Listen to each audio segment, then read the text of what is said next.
Welcome to the For the Love of Lulu YouTube channel. This is about everything cats and more. We'll probably get a little psychology in here as well, because I am Dr. Shannon Horton and I am a PhD in psychology with the emphasis of cognition and learning. Let's get some business done here. This channel is based off of my experience raising cats and all the research I have done in helping my cats have the best life possible to stay healthy, from behavioral tools to frequency devices, all the way through to food and water and what I do in order to do that. I disclose I am not a veterinarian. I am not a licensed veterinarian. However, I am a certified homeopathy, in homeopathy. I have a PhD in psychology. I have a lot of behavioral science behind my education. I am trained holistically as well. I have an associate's and a bachelor's in holistic healthcare. So I live my life very holistically. I research, and I am pretty proud. I'm mostly out of the traditional healthcare system with my animals and with myself. This is my own preference. This is my own research. Decades of research and living and embodying this wisdom, trial and error of what works and what doesn't work for me and for my cats. Okay. This is for information and entertainment purposes only. And I am not saying to do these, that I'm giving you wisdom on what I have done. And if you choose to implement that, you're taking without researching, that is on you. So I am encouraging you to research, okay? The disclaimers below. Also, I want to let you know that I do have links below for the products that I use, because I still use them and I have used them, okay? And I will present those to you. So each video every week, I will have the links associated with that video in the comments, the description below. I appreciate if you subscribe and tap the bell so that you get notified if you like these videos when I have another one. I do have another channel that is completely separate. It's based off of my business. I am self-employed. How this channel came about is that my friend came over. She hasn't been to my house, and she came over, and I have 11 cats. In January, I still had 12 cats. However, my cat Bobby passed away. Unfortunately, he could no longer sit or walk or stand, and it was time to let him go. Okay, so I made that decision, but it was very same day, last minute decision to do that. Unfortunately, there was a vet that comes to the house that was able to do that. For the most part, I allow my cats to choose if they want to go on their own, because death is a rite of passage, right? So when you die on your own, it is a rite of passage, and it is a journey that only you can take, your soul can take on its own. However, I know, because I've had 5 near-death experiences, that we are greeted and we are guided to a place full of love, right? I don't know about you, but love is unable to be faked.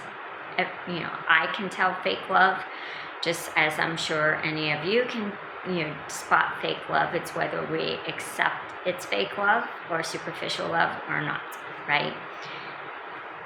Therefore, this channel is really about what I do, what I have experienced, and my friends that so much about cats and how to get them to get along. And your house does not smell like cat. I have clients that work in the veterinary industry, and they are shocked when they come here, because they say, you would never know you have a cat here. It does not smell, and it's super clean. Well, I make that a priority. I take good care of my items. I love my cats. I take good care of them. I treat them like I would if I had children. I do not have children. I'm unable to have children. And my cats are my kids. So I will do everything within my financial and physical means to keep them safe, happy, secure, and healthy, just like you would a child, right? So I look at animals as divine little souls that have feelings, and they think, they have divine intelligence, and they are little messengers from the spirit realm. It's so connected to the spirit realm that they guide us, right, through life. Even dogs. I have nothing against dogs. I love dogs as well. I've just always been a cat person. Since I was a child, I had my first cat at 6, and in 6th grade, I love cats so much. I guess when you've crossed to the older education realms, that in 6th grade we were told, I went to Catholic school in Ohio. I'm from Ohio. I live in Arizona. I went to Catholic school in Ohio, and I had to do my first research paper in 6th grade, and I was terrified, absolutely terrified, because I was like, oh my gosh, can I even do that? I have a little perfectionistic issues that I've been working on my whole life, and that's a whole nother subject, why that happens. However,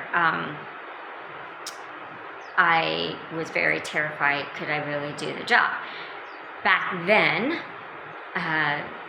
hopefully I don't look my age, but back then, you had to go to the library to check out books, or to go into the microfiche machine, or to find journals and journal articles on microfiche as well. And or if they had the physical journals, then you could actually copy.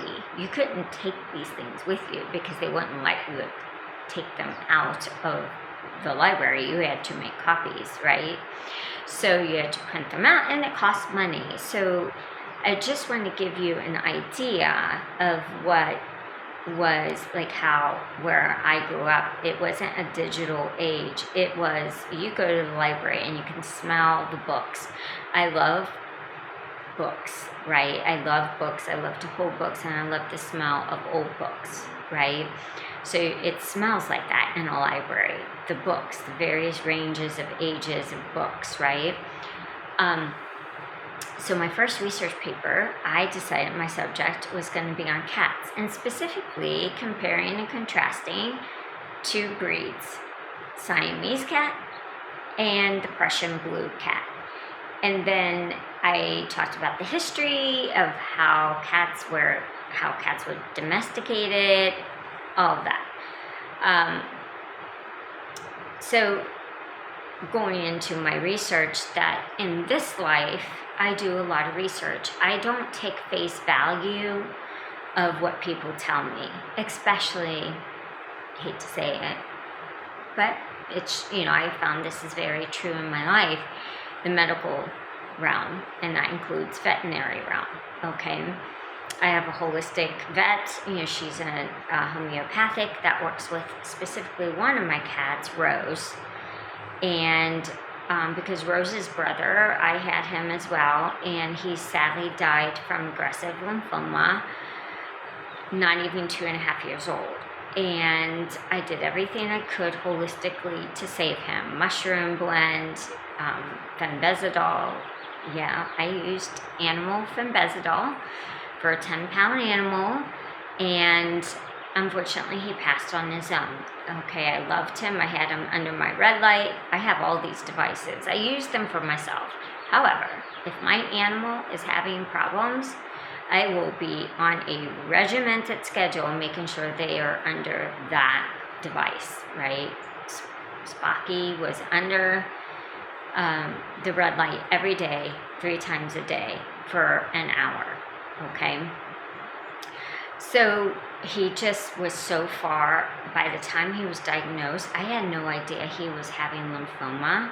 I had no idea he had lymphoma in his chest cavity. And unfortunately, he was vaccinated. And I have been told by vets that I trust, like acupuncture vets and holistic vets, that yes, those vaccines do cause cancer and they do cause aggressive lymphoma. Because I have had, these cats were from a rescue and they vaccinate. Now, all my cats I've rescued from, because they were dumpster, aka dumpster cats or strays, they are not vaccinated. I do not vaccinate my cats. I do not vaccinate myself, right? I did vaccinate myself a long time ago. However, when I moved away from Ohio, I started being opened up to a whole new world here in Arizona of information, and started thinking and started questioning things, that because I was getting a whole nother amount of information. I was in school for holistic healthcare. I was a licensed massage therapist at one point. I did Asian massage, acupressure massage, and I also did, I still, know how to do craniosacral therapy. So with that, I started doing a lot of research, a lot of diving down the rabbit hole of various things. And right now, because Spock passed away of aggressive lymphoma, I am in the throes of making sure that Rose is happy, healthy, and fulfilled. At that time, Rose was very bloated, very not happy, like she was not eating really well. And these were kittens that ate everything. They were little garbage disposals. They ate everything. And I was so devastated about Spock that, because he was the fourth cat that died of cancer, that was vaccinated, because those cats that died that had vaccines were from a rescue. And so I was horrified, I was devastated, and Rose, I'll have another video on that, but she's the reincarnation of my Lulu. And Lulu is another case. She died in 2022, not even 2 years old, from aggressive lymphoma in her gut area. Now, Lulu was a blessing in the sense that she educated me on feline FIP. F as in Frank, I, P as in Paul. Now, that's the coronavirus for cats, and there's supposedly no known cure. However, FIP Warriors has access to a proprietary big pharma blend that is called G as in George, S as in Sam. There is a cure. Lulu survived FIP because I made sure I gave her the GS shots for 84 weeks every day. And I had another cat show up there's my ex, he feeds cats at certain locations because he does a delivery business. And Thor came from this colony of cats, and I got him when he was only 4 weeks old, and he was a very sickly cat, and I knew it. And I didn't know he was partially blind when I got him, and I did not know he had neurological FIP. So he had neurological FIP. I contact FIP Warriors because I was still working with Lulu's treatment, and they got him, looked at his blood work and everything, and we got Thor on the GS as well. Thor is doing amazing. He's still alive. He will be 4 years old in September, and I'm so proud of this little kitty. I am so proud. He owns his name, okay? He owns his name. He wanted to be called Thor. I meditated. I agreed to take this kitten. He's the only one that survived. Out of 4 kittens, he's the only one survived. They all passed away. And I am so proud. Even his little mama is now passed away. But I am so proud of this little warrior spirit. He totally owns his name.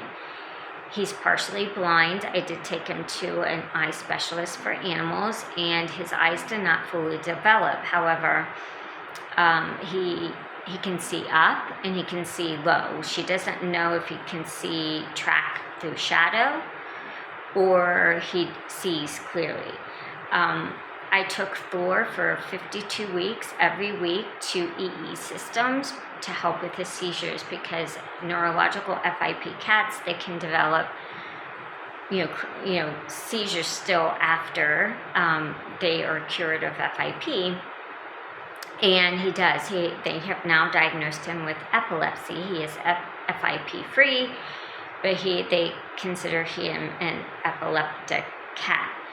Now, I took him for once a week to in Gilbert, a EE system place that has 16 EE system monitors, devices, and it improved his seizures on top of homeopathy and this anti-seizure medication I have him on. I do have him going to 2 specialists, an internal medicine specialist once a year and a neurological specialist once a year, just to monitor him and to do the bare minimum as possible, but keeping him happy, healthy, right, and fulfilled, right? So Thor is a success story with FIP. So if you have a FIP cat, I beg of you to reach out to FIP warriors before you go euthanizing them. They do have a chance. A lot of these cats survive, okay? FIP warriors, they have a Facebook group. They're very active. They have moderators all over the country and internationally. So please, please contact FIP warriors to get the medication to save your little kitty's life, okay? Now, I do want to let you know that, again, I do not vaccinate. There are neurotoxins. I have researched the ingredients in these things. They are full of neurotoxins, and I am in psychology. I'm all about a healthy brain and a healthy body, and I know our guts are responsible for a lot of our healthiness in our brain, because most of our serotonin is made in the gut, okay? So I stopped vaccinating myself. The last vaccine I ever got was when I got bit by a brown recluse. Yes, they exist here in Arizona. I got bit by one. However, because I was trained in holism, and the first thing, I met a Native American gentleman here at a herbal store when I first moved here that summer, and he says, I am telling you, no matter what bites you here or stings you, you put castor oil and lavender oil on immediately, and it will draw out the poison. So I've been stung by a nice big scorpion about this size with his tail from head to toe. First time ever, after it was about a year or so after I bought my house. I was outside in long pants in the summer at night, watering my plants, and luckily it didn't go up my pant leg inside. It crawled up the outside of my pant leg, and I kept feeling this painful prick. I was like, I don't have cactus here. Like, what's going on? And then I couldn't see anything. I looked and I saw the tail. It was getting ready to crawl up my glutes, my butt, and up to and I was like, okay. I had the hose, and it finally came down. Did I kill it? No. I told its friends, I saved your life. Do not come back.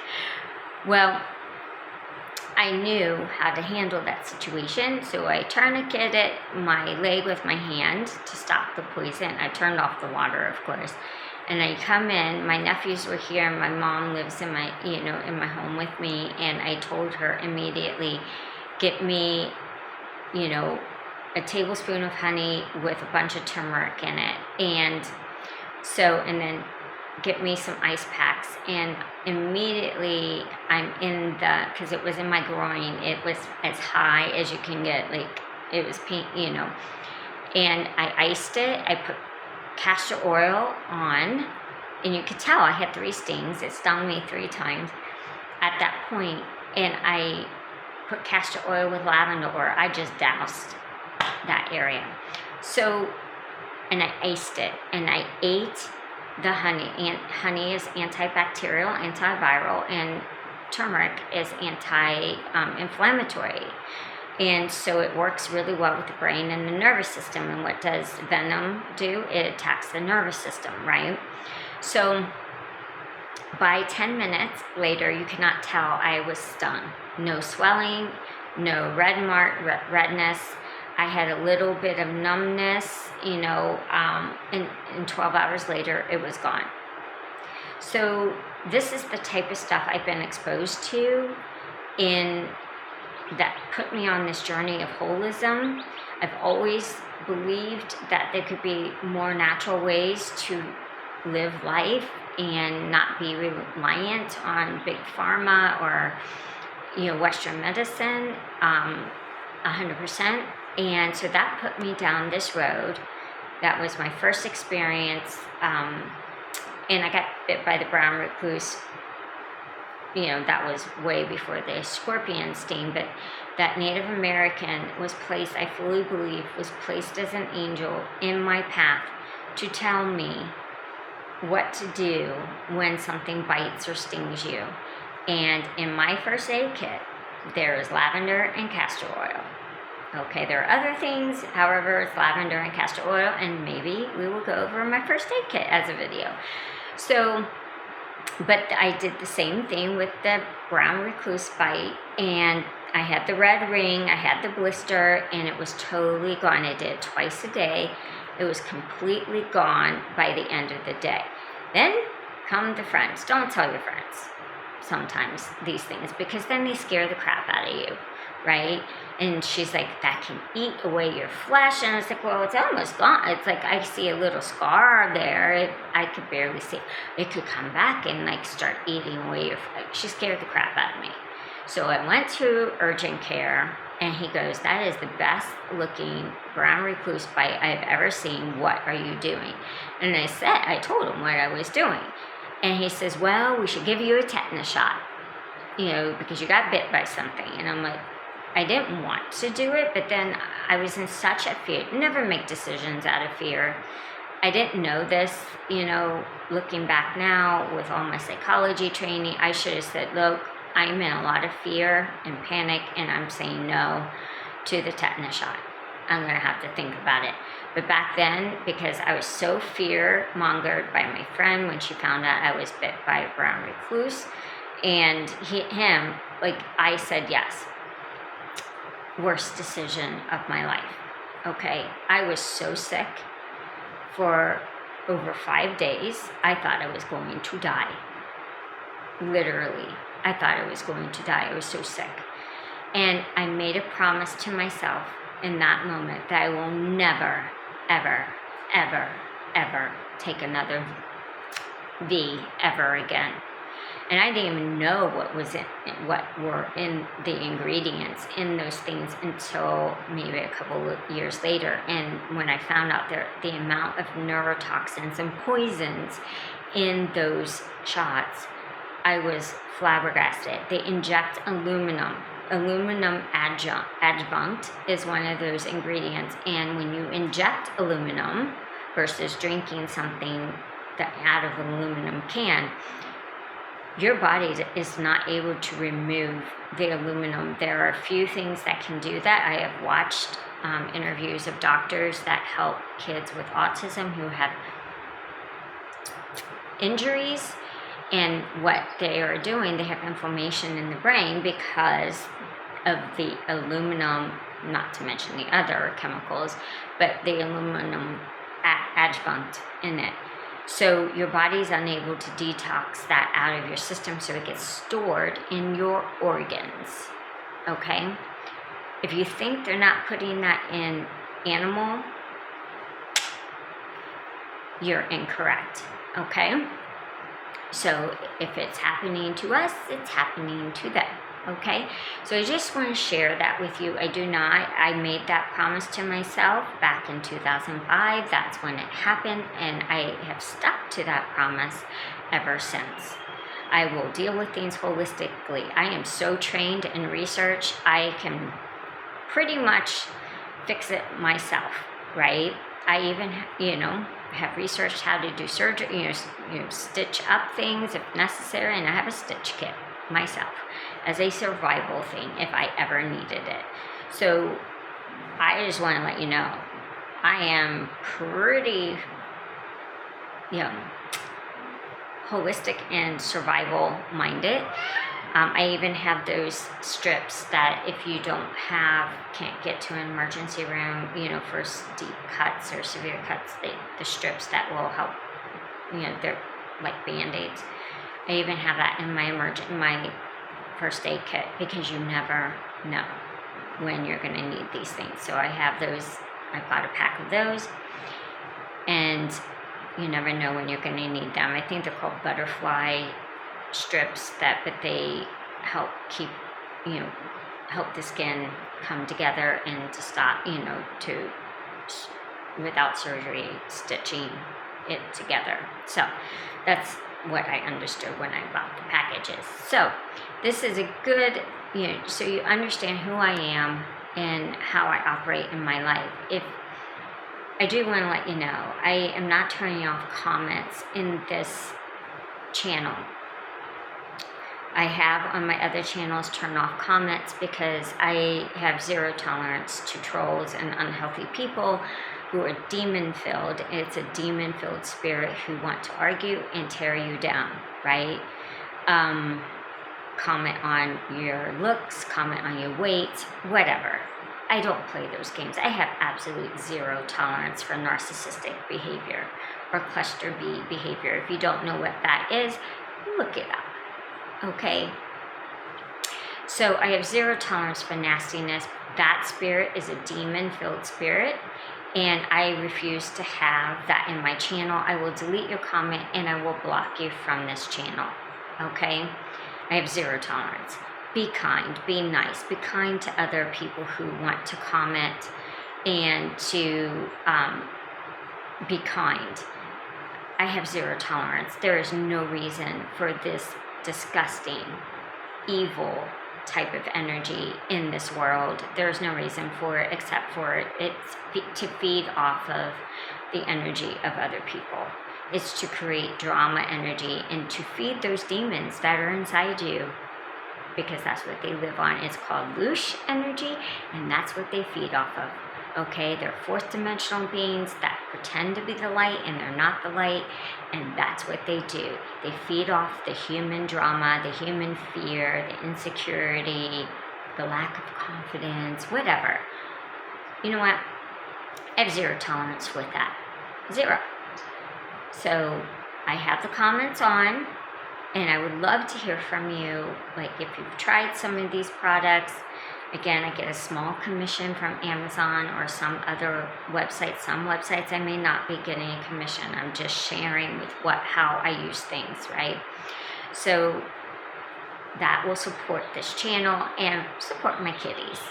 Basically, that money is going to go to my cats and my foundation that I will be creating for the Love of Lulu Foundation. That's my dream, is to create that foundation and create low, education and low-cost vet care, holistic and integrative vet care for felines. Am I going to keep it just felines for the rest of the foundation? I don't know, but cats are, I have no discrimination against any other animals. It's just, I had my first cat at 6, and now I have 11 cats, and I will continue to give them the best life possible within my means, okay, and my wisdom. And if I don't know the answer, I will seek the answer out. So leave your comment below. What would you like to know? Because I have been doing this a long time. Again, my house smells good.